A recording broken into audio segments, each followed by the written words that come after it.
আজকে যাচ্ছি এমন একটা জায়গা যেখানে যাওয়ার জন্য মার্চ মাসেরই অপেক্ষা করতে হয়। মনে হচ্ছে না যে এটা আবার কোথায়?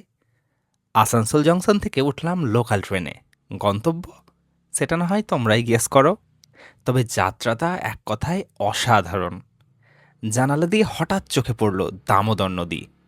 জলের মাঝে সোনালি বালির চর, যেন প্রকৃতি নিজের হাতে এঁকে রেখেছে।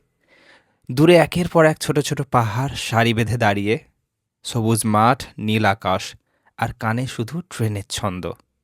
মনে হচ্ছিল পৃথিবীটা কতই না সুন্দর।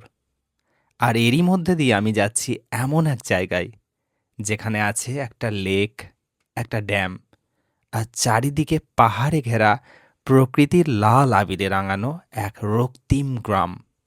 যদি জেনে থাকো, কমেন্টে অবশ্যই জানাও। আর না জানলে পরের ভিডিওটা দেখলেই বুঝতে পারবে কেন এই জায়গাটা তোমার বাকেট লিস্টে থাকা উচিত।